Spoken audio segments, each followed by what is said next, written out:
tOC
got that same right last week.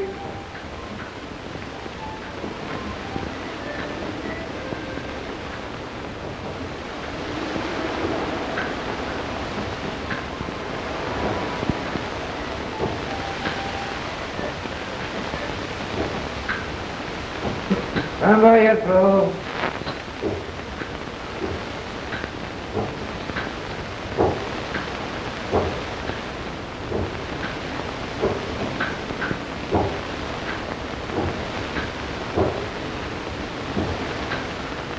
All right, go your throw.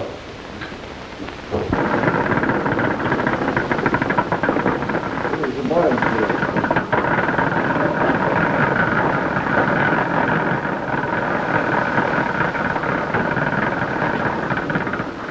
This is where we get getting west between the pretty hard in the paper, you know.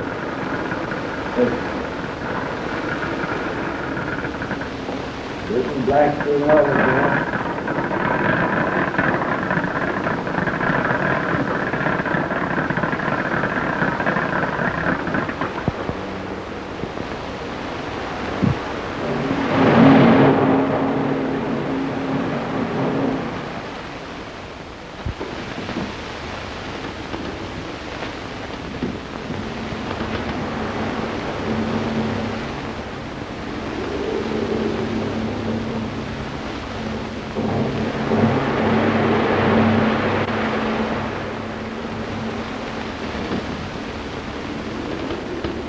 You better point out the window.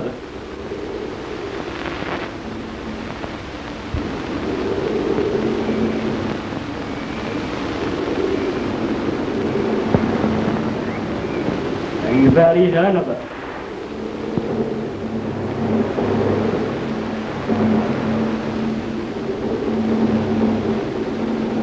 Oh, he's a bit mistaken, right?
You did that.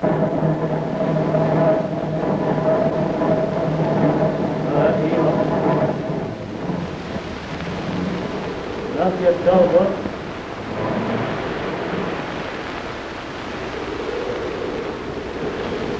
Here you go.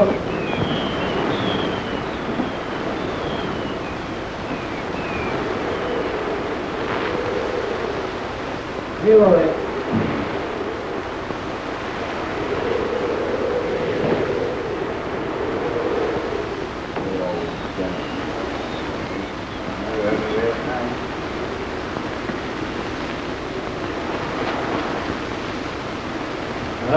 Knee up.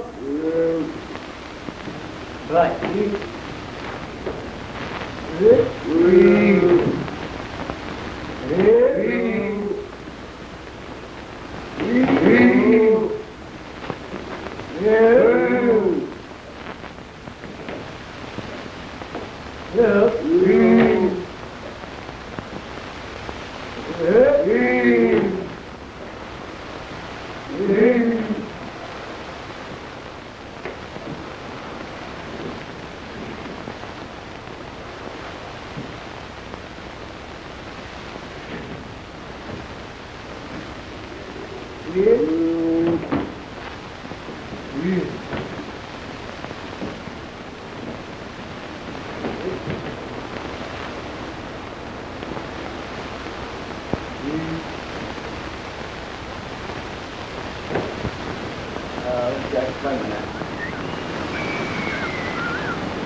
Right, you up.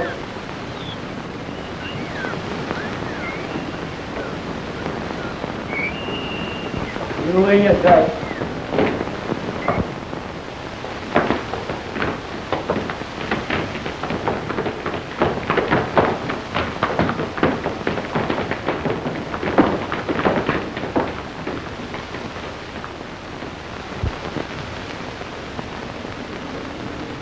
Wonder if people will go and move that, that's it.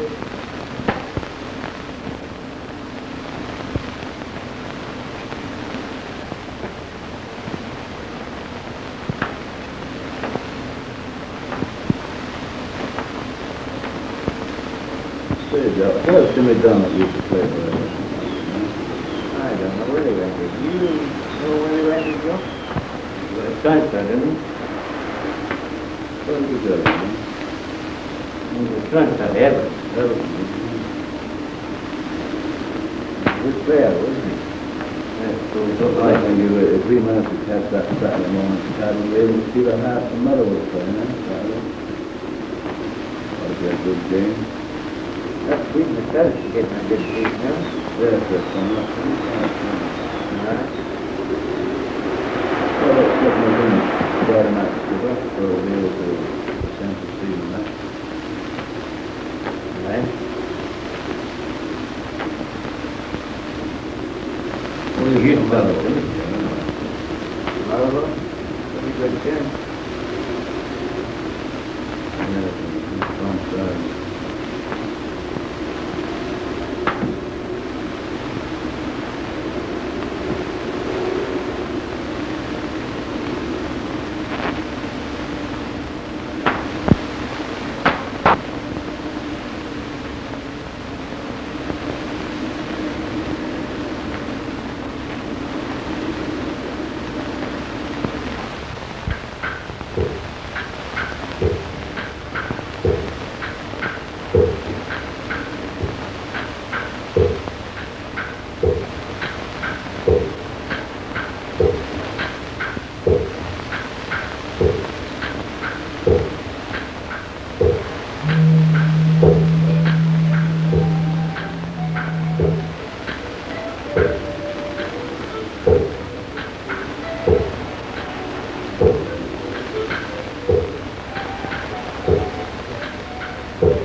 The ttOC Spring by Douglas G. Pollard Sr.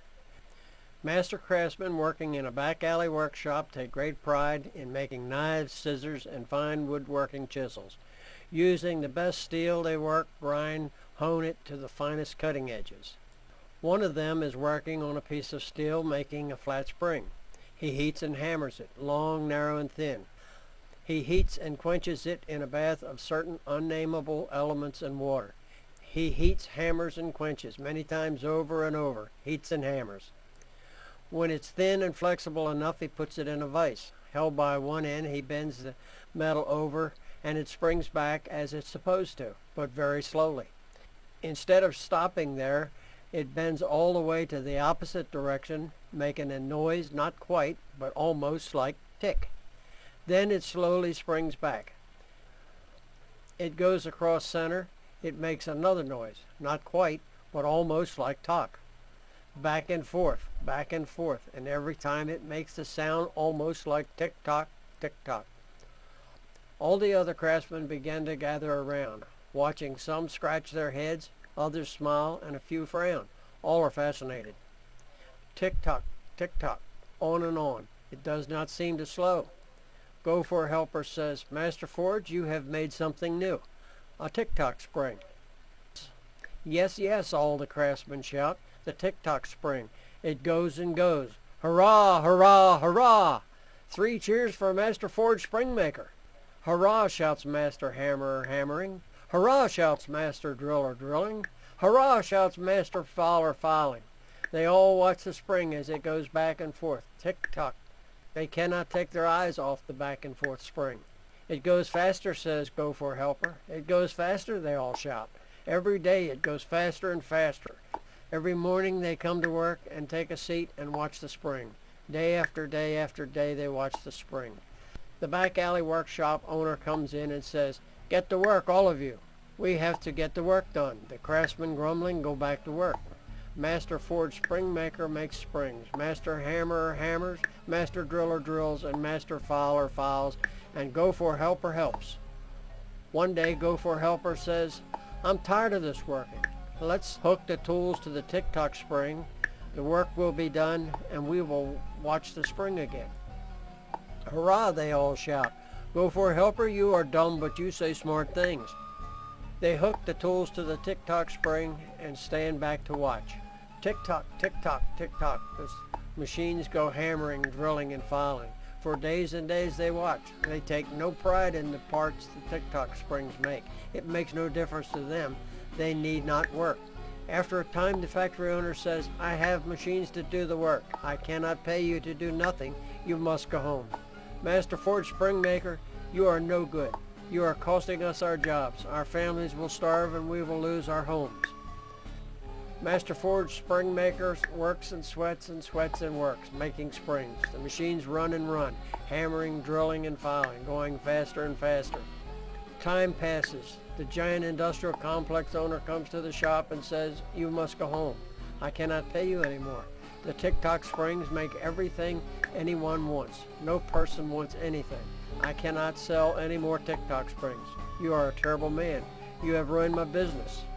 Master Forge Spring Maker is walking home and crowds of people come running after him. Kill the Spring Maker. His machines do our work, they shout. Master Forge Spring Maker runs for his life to hide in the woods.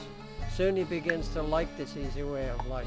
As time goes by, the springs going faster and faster begin to explode, one after another. Boom, boom, boom. Soon people are calling the back alley workshop wanting more spring. The back alley workshop owner goes looking for Master Forge Spring Maker. He finds him in the woods, lying in a hammock, drinking a cool drink. Come back to work, he says. No, says Master Forge Spring Maker. Why not, the owner asks. Well, Master Forge Spring Maker says, I invented a spring. It did all the work. People stopped working. I was the only one who could make them. So I did all the work there was to do in the world. In all the world, nobody else worked. You were all on vacation.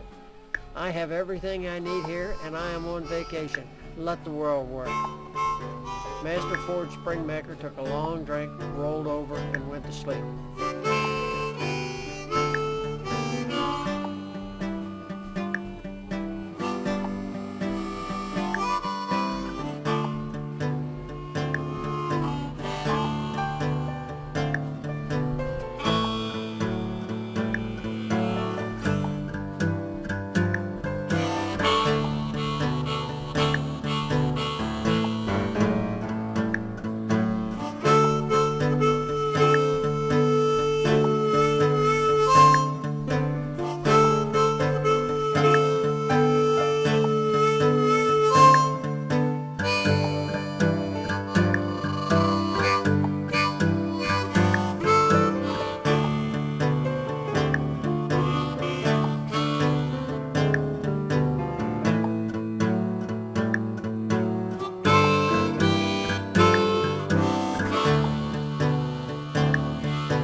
In the middle 1800s, the famous wooden clipper ships that carried American goods around the Horn were built in towns like Essex in the state of Massachusetts. Today, wooden vessels are still preferred by many fishermen like me to bring in the mackerel, cod, and halibut from nearby fishing waters and from Newfoundland's Grand Banks. So when a sea captain wants a ship built of wood exactly to his specifications, he turns to a place where an old craft has been kept alive. He turns to Essex, where men build ships of wood by hand, where more than 3,000 ships have been constructed since the earliest days of settlement in North America.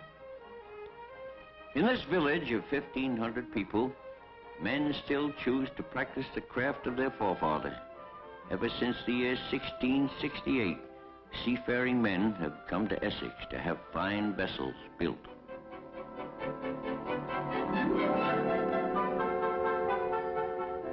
And here I was, back in Essex at last, for my own ship.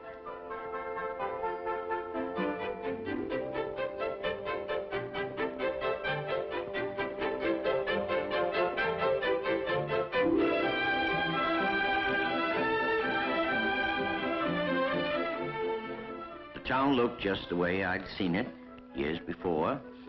Of course, there were electric lights and automobiles now, but Essex felt just the same. At last, I was heading for Story's home and office. I'd written Jonathan's story I was coming, and you see, the Story family has been building ships in Essex for over 100 years. I wanted Jonathan and his men to build me mine. Meeting him again after 30 years was a surprise.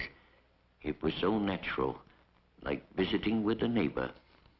Plans for my ship, a trawler, had been all drawn up. A scale model had been made.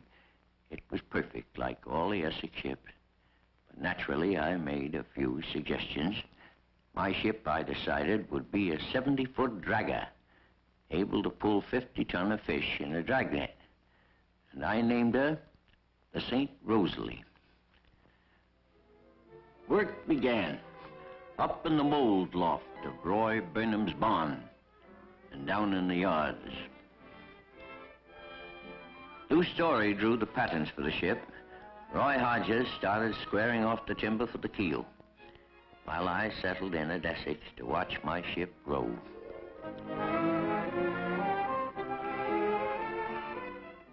It was time for school to start in fall, but folks in Essex figure their calendar not so much by the month or season as by the building of the vessels in the shipyards. But of course, boys everywhere have their own calendar for doing things. Now, Dale Cox had ideas of his own. Yes, but so did Truant Officer Mitchell.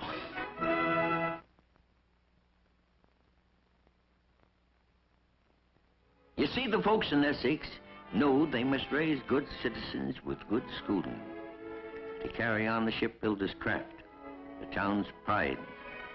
Yes, Dale must learn, as Everett and Lois had learned. It takes a long time for good things to happen, just as it takes a long time to draft the plans of a ship. Exactly the right angle has to be drawn for every rib, for every plank, for that matter, if the ship is to be seaworthy. Old Lou knows that. He's seen more than a score of ships launched at the Story yards.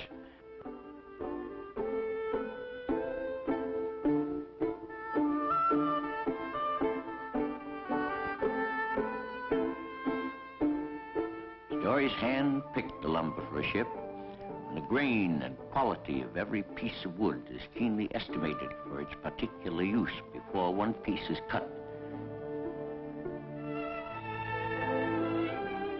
And almost every rib that's cut out for a vessel has its own special angle, shape, and size.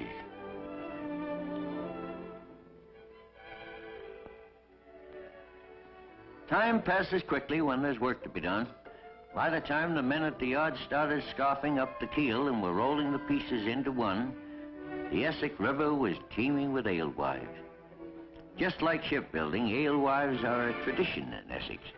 Every year, swarms of these herring-like fish come up the river to spawn.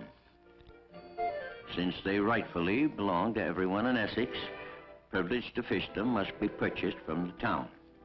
The Board of Selectmen, Woodson, Edgar, Pete Winthrop, elected managers of the town's affairs, choose the highest bid from those submitted.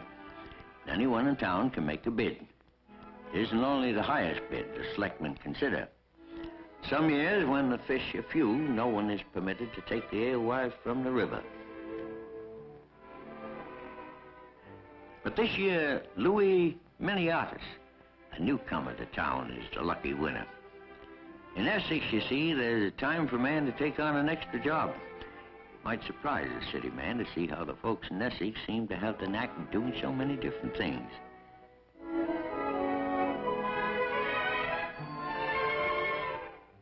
Louis dated the time he had his catch barreled and ready for market as the day the keel of the St. Rosalie was turned. There wasn't a man in the yard that didn't lean true that day. In building the ship, it was a great event. The keel is the backbone of a vessel. From here on, you're building up. You see a ship come to life as the ribs are hauled into place. No man in the shipyard has just one job to do. Everyone must turn to a variety of tasks. Even the skilled draftsman lends a hand when block and tackle are put to work. When you see the ribs line up, you can figure how important it is to have accurate designs. Then you can see the products of weeks and weeks of work. The vessel takes shape. Now you can tell how she looked, how she'd ride. That day, the St. Rosalie was the talk of Essex. We were building a ship. I was worrying it together.